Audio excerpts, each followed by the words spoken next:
Sebastián, thanks for joining us, defending champion here at the 2020 Sanderson Farms Championship. You've had a chance to play 9 holes. What's it like? What's the feeling like coming back here as defending champion? Does it give you a sense of pride and confidence walking into the Country Club of Jackson this year? Yeah, definitely. I played 9 yesterday. I played the back yesterday, and I just couldn't help it. Every hole, I just remember last time I was here. So like on 11, the draw I hit, then on 15 where I made bogey, and then that little corner when me and my caddy talked about turning around and making a big hole somewhere. And I just couldn't help it. And then on 18, like walking up the green, it was like, this is nice. I mean, it's different. There's no the grandstand, but I could still feel, the magic, the aura, the energy of the place just buzzing. So it was pretty special. Well, we'll jump straight into questions, and we'll start with Steve D'Amiglio from USA Today. So, Steve, go ahead. Sebastian, have you ever defended a title before? To be honest, no, I have not. The time I won in Bogota, I couldn't because I was playing Pebble Beach. And then my wins in Colombia, neither, because I was already on the Corn Ferry. So, no, this is going to be my first time. Any thoughts? I mean, do you feel any differently coming in, knowing that it is your first defense? I thought about it when I was coming in, and I was like, well, if you think about it, if I don't win, then you couldn't be able to defend. So like everything would be negative if I don't win. And then I just kind of start thinking about it, and that's not fair. So it's like I'm just glad to be here in a place that I play really good, that I like the people, and just trying to do my best. So it's not like I'm gonna focus on just defending my title, but just having a good tournament in a place that I like. Okay. What have you been happiest with about your performance since winning last year? And has there been anything that you've been disappointed in since in this past year? Okay, I've been really happy with my mental toughness. I think that's a big improvement from a couple of years ago. I had a really good fall and then kind of fell off on the COVID, and then the tournament's coming back, and then I was able to bring it back towards the playoffs. So I was really happy with that. Something that I'm not pleased with is probably my constant search for perfection. Like I still think like I can control all the environment and all my results, and it's just not true. I mean, golf is a tough sport, and it's a really tough sport that you might be feeling great, but you still might not be getting the results that you get. So I think just kind of having a little more ease on my mind and having golf not it kind of like take a hit on my emotional senses. Like sometimes it take a hit emotionally with bad results. So I think one thing I can get better at is just kind of not let the golf course play around with my mind at home. Thank you. Yep. Okay, thanks, Steve. We're going to go to Adam Shupak with Golf Week for the next question. Go ahead, Adam. Hey, Sebastian, just wanted to get a sense of what it was like playing in the Pro-Am today. Hey, Alan. It was totally different. I got a good group. I got the Chancellor of Ole Miss, and then a guy called David, which was pretty cool guy. So it was nice. It was 9 holes. Totally different where we used to. They having to take their bags and not having any caddies around. So my caddy had to rake all the bunkers. So he was not loving it, but it was good. 9 holes. Actually, we played pretty fast. It was like under 2.5 hours, which for a pro-am is really good, and just different, but good in a sense. Was it any different in the sense of just how did the social distancing work and all that? It worked good. Like it started from the first hole. They told me, hey, like we're not gonna do any fist bumping, no pictures, no hugging, nothing that style. And everyone respected it. Like my caddy was the only one that grabbed the pins and rakes, and then I helped them read the putts, but from a distance, and it was fine. What was the general sense about having the pull cards? It was definitely weird because especially I mean Emily is her name. She's an older woman, and she had to push her cart. So it was, but they were pretty smart about it. They went all the way in the car path, so they didn't struggle with the wet rough, and they just walked to their ball. And as soon as they couldn't make par, they just pick it up and go to the next one. So they were pretty smart about it. Okay, and then just how did you feel about the rest of your season after the victory? I mean, I'm sure that took a lot of pressure off you, but how do you feel like you played the rest of the way, and what are your goals for this season? I felt pretty proud of myself of the last year's season. I was my first time playing at WGC. I played good one in that.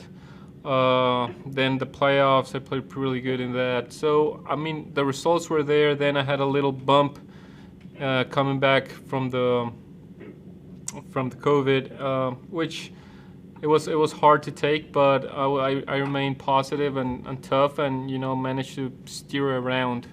So really happy, and the goals for this year are keep improving my game, become a top 50 golfer in the world, and just keep getting experience from the big tournaments. Like I feel like I still feel a little more pressure in those events, so like just feel more comfortable and see what happens. Thank you. Yep. Okay, thank you, Adam. We're going to go back to Steve D'Amico for one or two more questions. Go ahead, Steve. Sebastian, I don't want to get too far ahead, but have you thought about making your debut at Augusta National in the Masters? Yeah, I've been thinking for that for a while now. Like since I won here a year ago, thinking it was gonna be in April, and then moved over to November. It's gonna be nice. It's gonna be, of course, gonna be different without with all the patrons.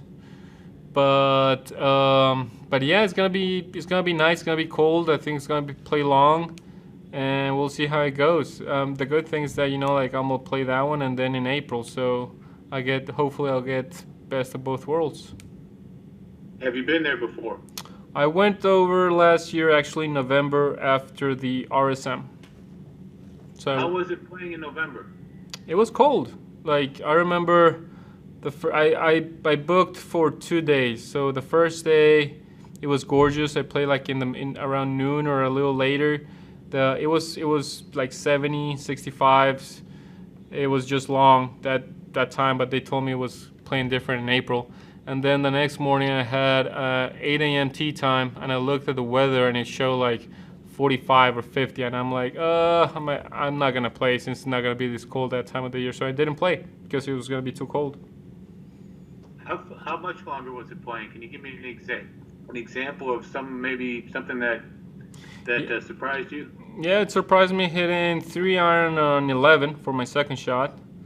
I didn't. It surprised me what I hit. I think I hit 5-iron on 10. I did get on 2 on 15 with a 4-iron, so that was good.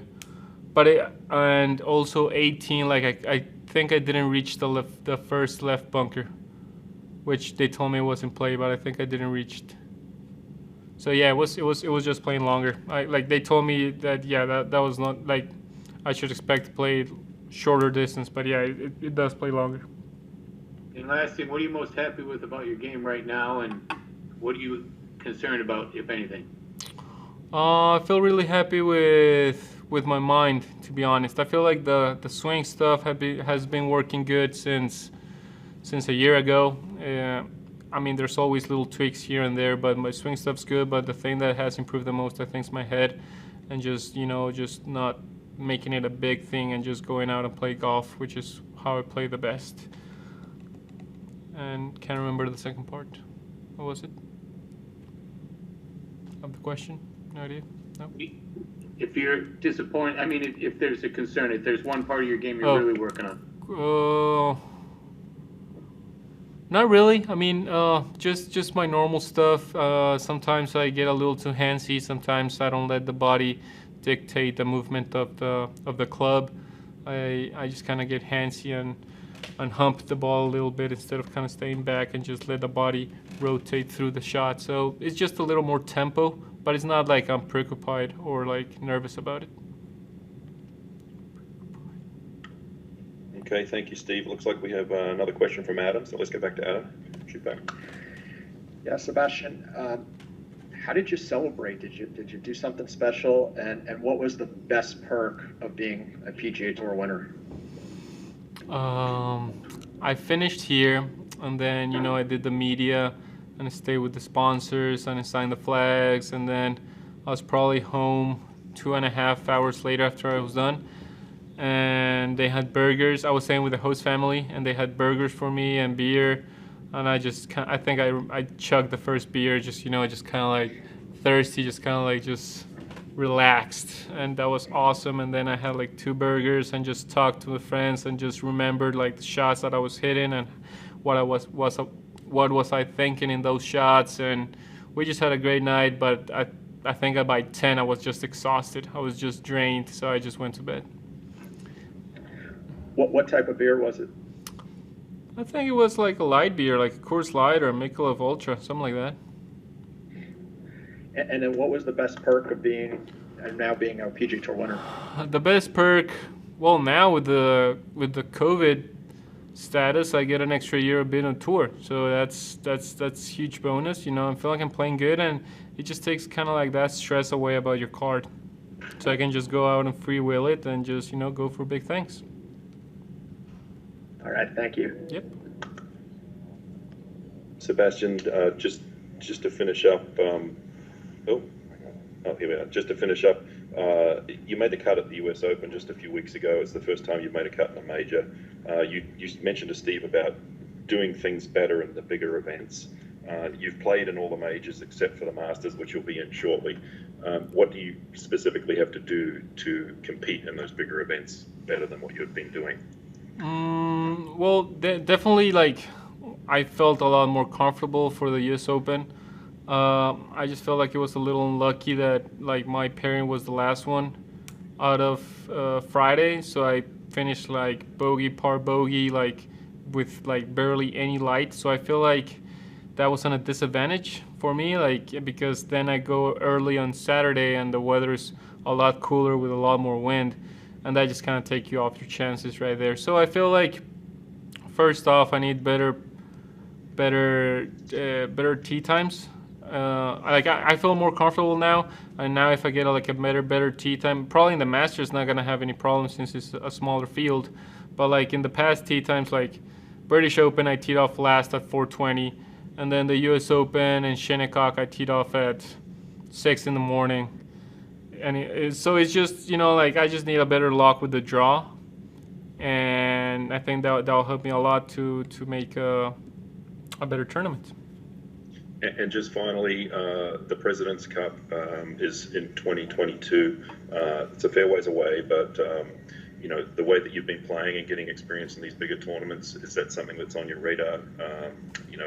And that you're paying attention to? And have you had any conversations with other players or captains that have been involved in the team?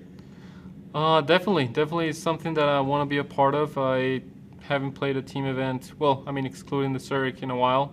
Like a bigger team event, so it's something I'm definitely looking forward to. It's gonna be a Quail Hollow, which I love that course. I feel I like the environment. I like the people. There's tons of people out there in Charlotte, so it's something I'm definitely looking forward. No, I haven't spoken to Trevor, but what I talked about with Abe and Joaco is that they love the experience. They love the team camaraderie, and how everyone comes in together for a team event. So that's definitely something I'm looking forward to be a part of.